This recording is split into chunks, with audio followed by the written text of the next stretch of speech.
नमस्कार, मैं ओमवीर और इस यूट्यूब मंच पर आप सभी का स्वागत है। दिल्ली सल्तनत के बारे में हम हिस्ट्री में पढ़ रहे थे और आज दिल्ली सल्तनत को ही हम आगे बढ़ाते हैं। आज की क्लास में हम इल्तुतमिश के बारे में डिस्कशन करेंगे। इल्तुतमिश, और आज की क्लास को कोई भी स्टूडेंट स्किप ना करे और इस क्लास को लास्ट तक जरूर देखना, क्योंकि आज की क्लास बहुत ही महत्वपूर्ण होने वाली है और 1 या 2 नंबर का क्वेश्चन आपको परीक्षा में अवश्य मिलेगा। तो स्टार्ट करते हैं क्लास को। इल्तुतमिश इल्तुतमिश का कार्यकाल 1211 से 1236 तक था। 1211 और 1236 तक इसने शासन किया था। ऐबक के बाद कुतुबुद्दीन ऐबक से इसके क्या क्या संबंध थे। कुतुबुद्दीन ऐबक का एक गुलाम था और कुतुबुद्दीन ऐबक ने अपनी लड़की की शादी इल्तुतमिश के साथ कर दी, तो उसका दामाद भी बन गया और उसके साथ साथ ये बदायूं का गवर्नर भी था ऐबक समय में। तो इसके जो संबंध थे, इल्तुतमिश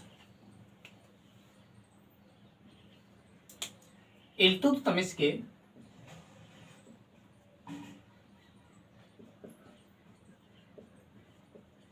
कुतुबुद्दीन ऐबक से संबंध। कुतुबुद्दीन ऐबक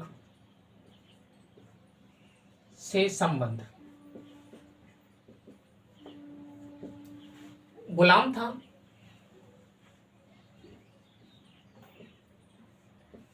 ऐबक का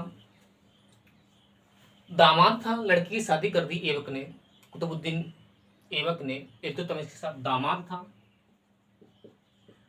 और बदायूं का गवर्नर था। बदायूं का गवर्नर था।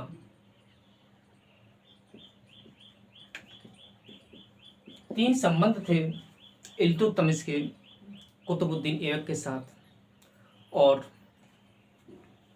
जब इल्तुतमिश जब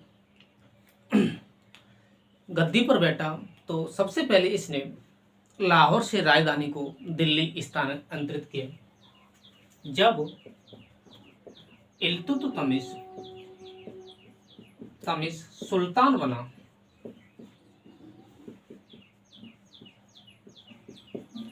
इसने दिल्ली लाहौर से राजधानी दिल्ली स्थानांतरित की।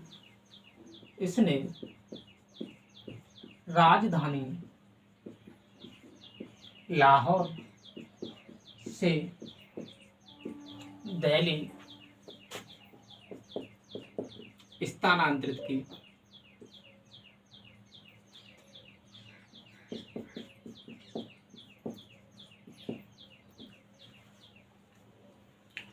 और इल्तुतमिश को गुलामों का गुलाम कहा जाता है। इल्तुतमिश को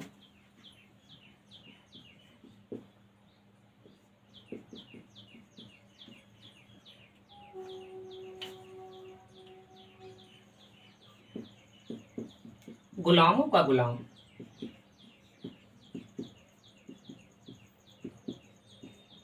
कहा जाता है।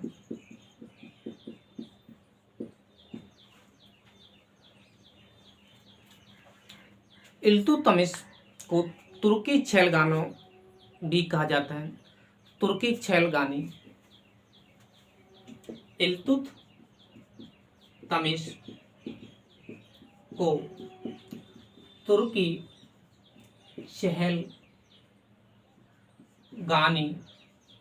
कहा जाता है। तुर्की छैलगानी ये 40 मंत्रियों का समूह था। यह 40 मंत्रियों का समूह था।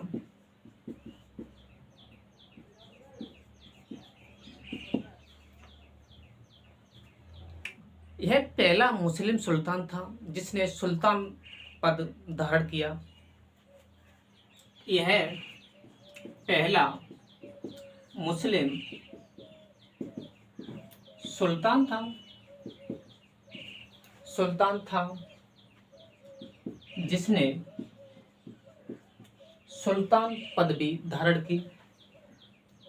सुल्तान पदवी धारण की।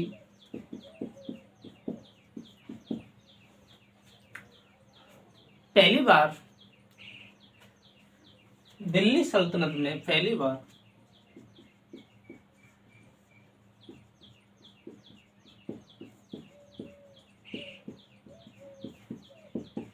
इल्तुतमिश ने सिक्के चलाए। इल्तुतमिश ने सिक्के चलाए।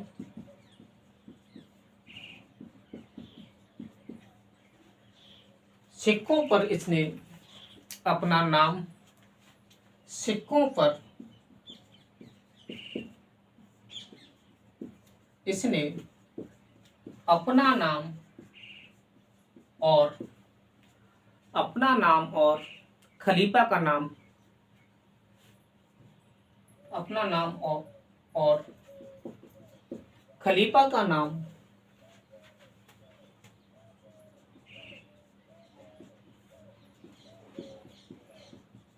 लिखवाया। ये सिक्के जीतल और टका के बने हुए थे। ये सिक्के जीतल और टका के बने हुए थे।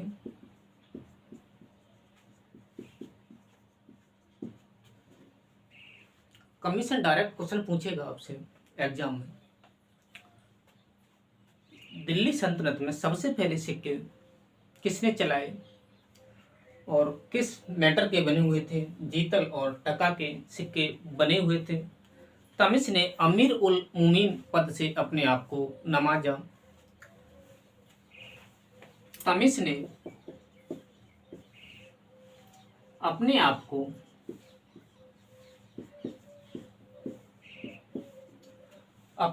को अमीर उल मुमीन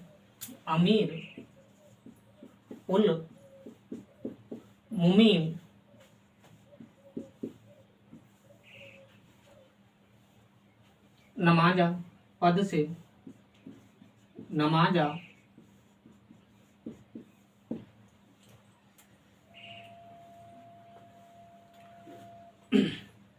तमिश ने एकता प्रथा चलाई। तमिश ने एकता प्रथा चलाई। एकता प्रथा क्या थी? सैनिकों को पैसे के बदले ये जमीन देता था। सैनिकों को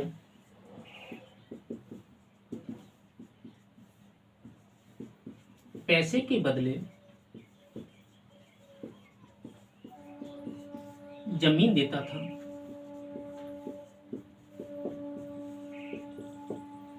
इसकी एकता प्रथा ये थी, पैसा नहीं था इसके पास, तो इसने सैनिकों को पैसे के बदले जमीन देना स्टार्ट कर दिया।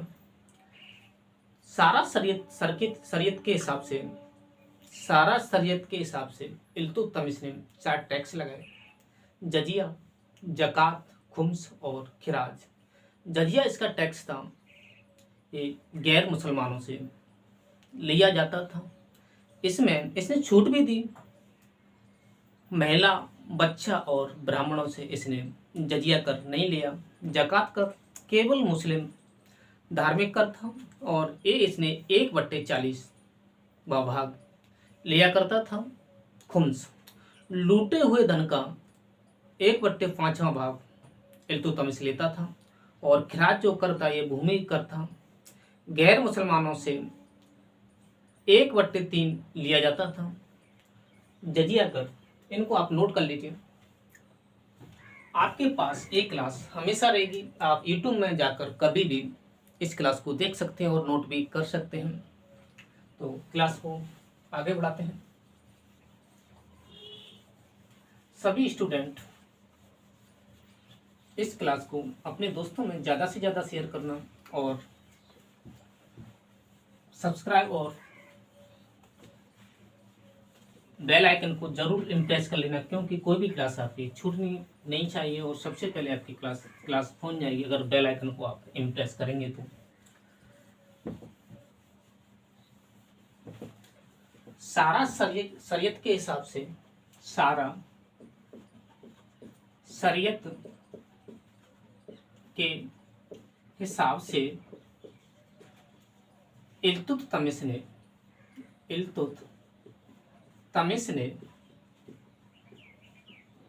4 टैक्स लगाए, 4 टैक्स लिए। एक टैक्स थे जजिया था, पहला कर इसने जजिया गैर मुसलमानों से लिया जाता था, गैर मुसलमानों से लिया जाता था। इसमें इसने छूट भी दे दी थी, अगर महिला है तो टैक्स नहीं देना पड़ेगा। महिला, बच्चे और ब्राह्मण,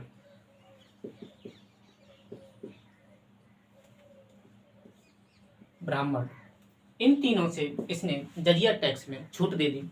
इनसे जजिया कर नहीं लिया। नेक्स्ट टैक्स था इसका जकात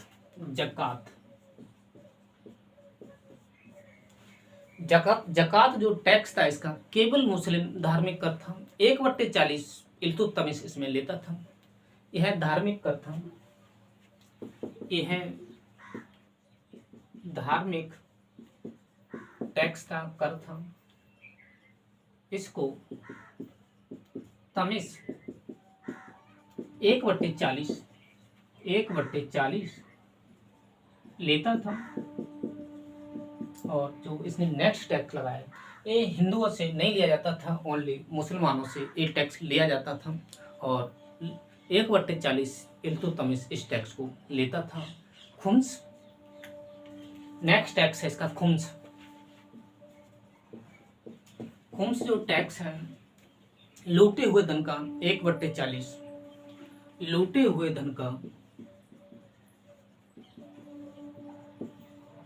1/40 तमिश टैक्स लेता था। नेक्स्ट इसका टैक्स है, नेक्स्ट टैक्स है इसका खिराज। ये भूमि कर भी था, गैर मुसलमानों से 1/3 लिया जाता था। गैर मुसलमानों से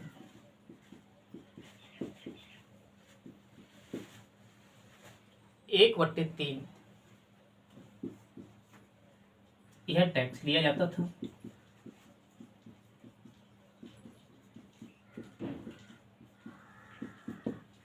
तो ये इसने 4 टैक्स लगा दिए थे। इल्तुतमिश ने शासन भी किया इसने 1211 से 1236 तक, देखा जाए तो 25 वर्ष इसने शासन किया था। तो आज की क्लास को हम इतना ही रखते हैं। अभी तमिश के बारे में नेक्स्ट क्लास में और पढ़ते हैं। तो इस चैनल को आप सब्सक्राइब कर लेना और अपने दोस्तों में ज़्यादा से ज़्यादा शेयर कर देना और डटे रहना। कल आपके लिए फिर हिस्ट्री में क्लास देखने को मिलेगी। तो आपको 1 या 2 नंबर का क्वेश्चन जरूर परीक्षा में मिलेगा। धन्यवाद।